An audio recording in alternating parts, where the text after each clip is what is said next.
दैत्यों का थोड़ा सा उत्पात मचने लगा, अशांति जब फैलने लगा, तो नंदराय जी को थोड़ा सा चिंता हुआ और सबको इकट्ठा किए, जिसमें ठाकुर जी का भी सहमति लिया गया। तो कहा गया कि क्या कान्हा, इस जगह को हमें सही में लल्ला, इस जगह को हमें छोड़ देना चाहिए। तो ठाकुर जी कहते हैं कि बिल्कुल, अगर आप सबको लगता है कि हमें इस स्थान को छोड़ देना चाहिए, तो वहाँ पे उस स्थान को छोड़ेंगे तो फिर जाएंगे तो रहेंगे कहाँ।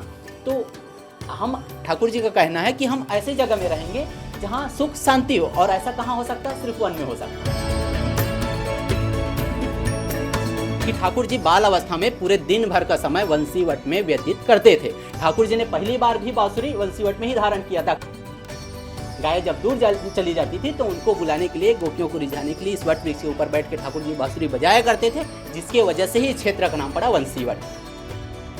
ये महाराशि स्थल है जिसमें भगवान शिव जी भी उपस्थित थे, आए हुए थे गोपी बन के। ठीक वो यही जगह है। यही लोगों के भावनाओं के हिसाब से और ठाकुर जी की कृपा हो जाए तो आज भी इस वट वृक्ष और इसके सभी शाखाओं से 24 घंटा 8 पहर 7 दिन कुछ न कुछ लोगों को आभास होता है।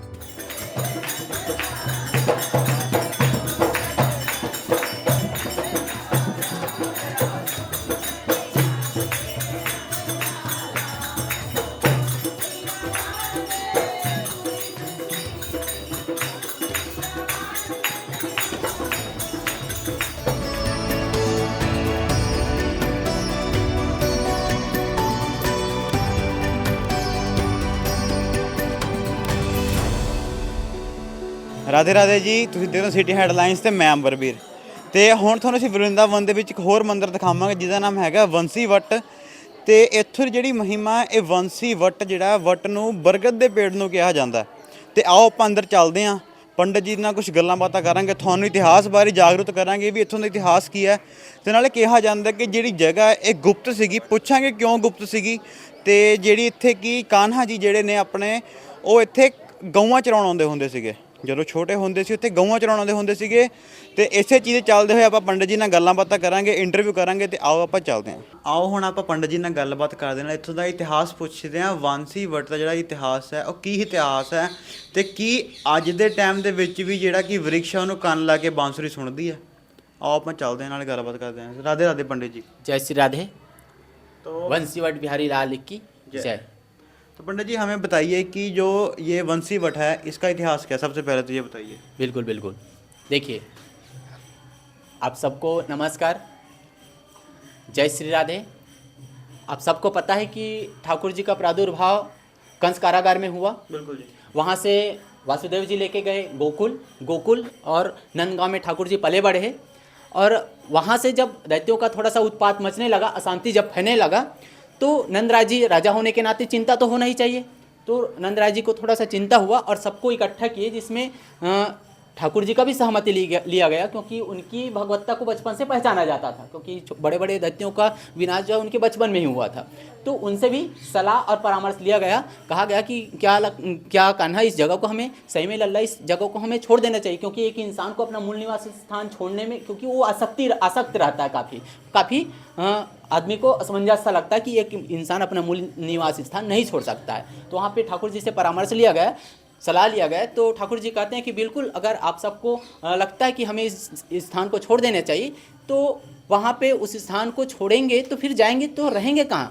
तो हम, ठाकुर जी का कहना है कि हम ऐसे जगह में रहेंगे जहाँ सुख शांति हो, और ऐसा कहाँ हो सकता है, सिर्फ वन में हो सकता है ना। वन में हो सकता है, अलोन, एकांत जगह में ही हो सकता है। तो वनों में आपका निधि वन, बेल वन, ताल वन, भद्र वन, और वनों में श्रेष्ठ वृंदावन। वृंदा मीन्स तुलसी। किसी संत ने वृंदावन को बड़ा अच्छा परिभाषित किया है। कहते हैं, प्रेम की पिपास देख देख निज प्रेमियों को प्रेम का समुद्र सीमा तोड़ के बहाया है। भावुक रसीले जन निराश न होंगे अब, कामना के पूर्ति हेतु कल तरु लगाया है। चिंतामणि जटित चारों चादर बिछाई जहाँ, भांति प्रतिभांति कुंज कुंज से सजाया है। भारत का भूषण तिलक तीनों लोकों का, भक्तों के वास हेतु एक वृंदावन बनाया है। बोलो वृंदावन बिहारी लाल की जय। तो ठाकुर जी वृंदावन वास करते थे। गोपियाँ जब शिकायतें करती हैं मैया यशोदा के पास कि आपका लल्ला जो है माखन मिश्री हमारा चोरी करते हैं, हम लोगों को तंग करते हैं, ऐसे करके उनका एक भाव ही है गोपियों का, क्योंकि गोपियाँ कोई साधारण गोपियाँ थी नहीं। वो उच्च कोटि के महान तपस्वी थे। त्रेता युग के सभी महान उच्च कोटि के संत थे। है ना, जो प्रभु श्री रामचंद्र जी के सौंदर्य मुख को देख के मंत्रमुग्ध हुए थे, संग प्राप्ति की इच्छाएं लिए हुए थे, उनके इच्छाओं को पूर्ति करने के लिए ठाकुर जी ने द्वापर में दिव्य और भव्य कार्यक्रम रखा था। वो था महारास का। ये महारासी स्थल भी है। यहाँ पे अघासुर का वध, प्रलंबासुर का वध, दावा नलपान मनभोज महारास यहाँ की लीलाएं हैं। ठीक है, तो ठाकुर जी वृंदावन वास करते थे। गोपियाँ जब शिकायतें करती है तो एक दिन मैया जो है लल्ला का हाथ पकड़ के पूछ लेते हैं कि लल्ला तो सच्चे सच्चे बताइए, तो सच में किसी के यहाँ चोरी करते, वो भी माखन मिश्री का हमारे यहाँ भंडार भरा पड़ा है ना। तो ठाकुर जी जैसे एक वकील अपना पक्ष रखता है ना, तो ठाकुर जी भी अपना पक्ष रखते हैं, एक्सप्लेन करते हैं अपने आप को। जैसे कि ठाकुर जी के अष्ट शाखाओं में से एक शाखा थे सूरदास जी, तो सूरदास जी के पद के हिसाब से ठाकुर जी अपना पक्ष रखते हैं। मैया के पास कहते हैं मैया आप तो सब कुछ जानती हो, कहते हैं मैया भोर भयो गैयन के पीछे मधुबन मोहे पठायो, 4 पहर वंशीवट भटकियो, सांझ परे घर आयो, मैया मोरी मैं नहीं माखन खायो। गोपियाँ झूठ बोलती है और आप भोली भाली जो उनकी बातों पर आ जाते हो। मैया आप दिन भर का समय आप सुबह सुबह उठा के गायों के साथ हमें मधुबन की तरफ भेज देते हो, पहले पार लगते लगते हम वंशीवट पहुंच जाते हैं और पूरे दिन भर में 4 पार का ही टाइम होता है और पूरे 4 पार का समय हम वंशीवट में व्यतीत करते हैं। आदमी थके हारे आएगा तो भोजन प्रसादी पाके आराम करेगा। मैया रात को किसी के यहाँ चोरी करने जाएगा नहीं, वो भी माखन मिश्री का हमारे यहाँ भंडार भरा पड़ा है। सबरे गोपियाँ जो है झूठ बोलती है। तो मैया हंस के जवाब देती है कि सही बात है बेटा, हरिश्चंद्र का जन्म तो मेरे घर ही हो, बाकी ब्रजवासी तो झूठे हैं। तो एक भाव है, मैया का प्रेम है, एक भाव है। तो ऐसे जब बात सुनते हैं तो लल्ला थोड़ा सा ऐसे करते हैं, बोलते हैं, आंसर देते हैं, प्यार से जवाब देते हैं। मैया को बोलते हैं मैया अगर आप भोली भाली हो, आप दूसरों की बातों पे बहुत जल्दी यकीन करते हो, आपको अपने लल्ला के ऊपर भरोसा नहीं, फिर मुझे इस घर में रहने से फायदा क्या है। ऐसे करो, ये आपका छड़ी, ये आपका बांसुरी, और मैं आपका घर, मैं अब यहाँ पे रह नहीं सकता, मैं आपका घर छोड़ के जा रहा हूँ। जिन 9 लाख गाय जिनको संभालने के लिए बोलो वो संभालता रहेगा। ऐसे जो ठाकुर जी के नखरे भी हैं, तो मैया जो है दौड़ के गले से लगा लेते हैं लल्ला को, बोलते हैं कि गोपियों की शिकायतों की वजह से लल्ला ऐसा बोलना पड़ता। कहने का मतलब मेरा तात्पर्य सिर्फ इतना है कि ठाकुर जी बाल अवस्था में पूरे दिन भर का समय वंशीवट में व्यतीत करते थे। ठाकुर जी ने पहली बार भी बांसुरी वंशीवट में ही धारण किया था। कहते हैं ना, वंशीवट तट निकट यमुना से आमने मुरलीधरी वंशी की धुन सुनु लोक मोहे श्री कृष्ण राजत मधुपुरी, बोलते हैं वो यही की बातें हैं। तो ठाकुर जी वृंदावन वास करते थे, अपने बाल सखाओं श्री दामा तनसुखा मनसुखा मधुमंगा सबके साथ यहाँ गाय चराने आया करते थे। तो गोचारण के दौरान इस वट वृक्ष के नीचे बैठ के कभी कभी भोजन प्रसादी भी पा लिया करते थे। गाय जब दूर चली जाती थी तो उनको बुलाने के लिए, गोपियों को रिझाने के लिए इस वट वृक्ष के ऊपर बैठ के ठाकुर जी बांसुरी बजाया करते थे, जिसके वजह से ही इस क्षेत्र का नाम पड़ा वंशीवट। वट मतलब बरगद, बरगद के पेड़ पे ठाकुर जी ने बैठ के बांसुरी बजाया, जिसकी वजह से इस क्षेत्र का नाम पड़ा वंशीवट। हम और आप सब जो इस वट वृक्ष से आभास कर पाते हैं, उसका कारण यह है कि यहाँ पे एक दिव्य और भव्य कार्यक्रम हुआ था, वो था महारास का। ये महारास स्थल है जिसमें भगवान शिव जी भी उपस्थित थे, आए हुए थे गोपी बन के। ठीक वो यही जगह है, महारास स्थल है। तो महारास में जो यूज किए गए इंस्ट्रूमेंट थे, जो वाद्य यंत्र यूज किए गए थे, उपयोग किए गए थे, ढोलक नगाड़े मृदंग डमरू करताल झांझ मंजीरे घुंघरू, यही लोगों के भावनाओं के हिसाब से और ठाकुर जी की कृपा हो जाए तो आज भी इस वट वृक्ष और इसके सभी शाखाओं से 24 घंटा 8 पहर 7 दिन कुछ ना कुछ लोगों को आभास होता है।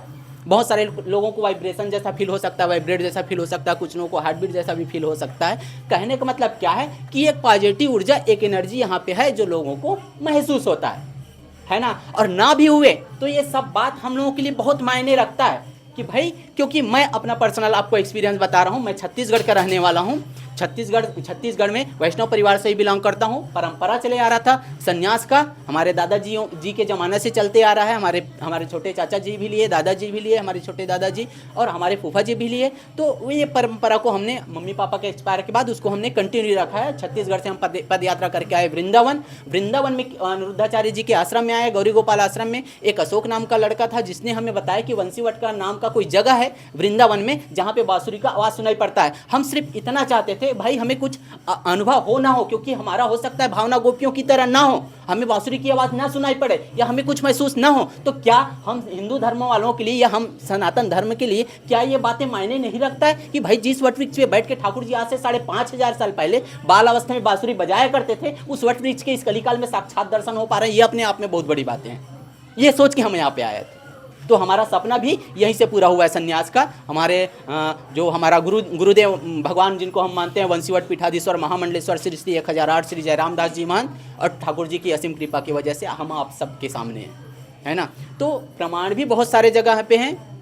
ऐसे ही छत्तीसगढ़ में एक जगह है जहाँ पे माता सबरी ने मर्यादा पुरुषोत्तम श्री रामचंद्र जी को जब बेर खिलाए थे, जिस वट वृक्ष के पत्ते से दोने बना के, आज भी वो वट वृक्ष वहाँ मौजूद है शिवरी नारायण आश्रम में, जिनको सबरी आश्रम के नाम से जाना जाता है। आगे रायगढ़ चल के जाके देखोगे तो पहाड़ में प्रभु श्री रामचंद्र जी ने माता जानकी को प्यास जब लगी थी वनवास के दौरान, तो उनको पानी पिलाने के लिए पहाड़ों के ऊपर बांध चलाए थे। उस जिनको राम झरना के नाम से जाना जाता है, उस एक बांध से आज भी इतना पानी आता है कि जिंदल स्टील प्लांट जो है उस बांध के पानी से चल पाता है। तो इस कलिकाल में भी बहुत सारे साक्षात प्रमाण हैं, है ना। और ये सारे बातों पे तर्क वितर्क करने का ये विषय बिल्कुल भी नहीं होता है। बहुत सारे लोगों का मानना होता है क्या वृंदावन से ठाकुर जी उतने दूर से गाय चराने यहाँ पे आते थे? बहुत सारे लोगों का क्वेश्चन आता है। तो मैं उनके लिए एक ही चीज़ बोलना चाहूँगा, भाई भगवान की भगवत्ता पे, उनके भगवत्ता के विषय पे बातें करना एक बहुत ही अनलगर बातें हो जाता है। क्यों? क्योंकि भाई जो 7 साल की उम्र में 7 कोस के गोवर्धन पर्वत को 7 दिनों तक कनिष्ठ उंगली के नाखून पे धारण करके गिरधारी बन सकते हैं, उनके लिए क्या इम्पॉसिबल हो सकता है, क्या असंभव हो सकता है? ये अपने आप में बहुत मायने रखता है। ठीक है, तो आप सोचिए, आप सब चिंतन कीजिए, और बाकी भावना के ऊपर ही सब कुछ डिपेंड करता है। आपको करना क्या होता है, परिक्रमा कीजिए, इस वट वृक्ष का 4 कीजिए, 5 कीजिए, आपकी श्रद्धा। और परिक्रमा करने के बाद एक कान अच्छे से बंद करें, आंखें बंद करें, ठाकुर जी का स्मरण करें, जरूर कुछ ना कुछ आभास होता है।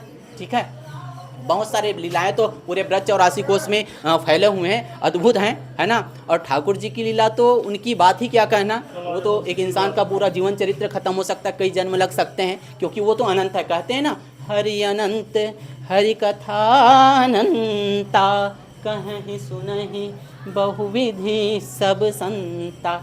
जय जय श्री राधे श्याम, जय श्री श्याम।